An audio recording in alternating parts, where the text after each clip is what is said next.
એક વખતની વાત છે. એક હરિયાળું જંગલ હતું જ્યાં નાના મોટા પ્રાણીઓ શાંતિથી રહેતા હતા. એ જ જંગલમાં એક મોટો હાથી ગજાનન રહેતો હતો. તે બધાને મદદ કરતો, ક્યારેય ઝઘડો કરતો નહીં. સૌ તેને જંગલનો મિત્ર કહેતા. પણ એ જ જંગલમાં એક ગર્વીલો સિંહ શુરા રહેતો હતો. સિંહ પોતાને રાજા માનતો અને રોજ ગર્જના કરતો, "હું જંગલનો રાજા છું, બધાએ મને નમવું પડશે." બધા પ્રાણીઓ ડરથી ચૂપ રહી જતા. પડકાર. એક દિવસ સિંહ શુરાએ હાથીને કહ્યું, "એ ગજાનન, તું મોટો છે એટલે શું? રાજા હું જ છું. આજે હું તારી સાથે લડાઈ કરી બતાવીશ." હાથીએ શાંત અવાજમાં જવાબ આપ્યો, "મિત્ર, રાજા બનવું ફક્ત લડાઈ જીતવાથી નથી મળતું.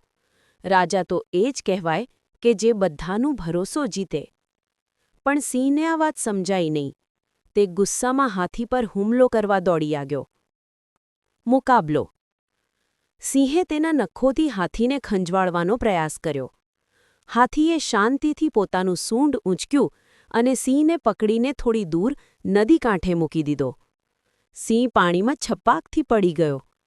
જંગલના બધા પ્રાણીઓ આ દ્રશ્ય જોઈને હસવા લાગ્યા. સિંહ ખૂબ શરમાયો.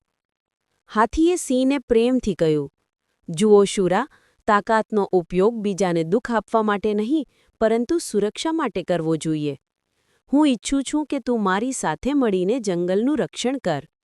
સિંહે વિચાર્યું અને માથું ઝુકાવ્યું. તેણે કહ્યું, "મને માફ કર ગજાનન, હવે પછી હું તારી સાથે મિત્ર બનીને જંગલની સેવા કરીશ."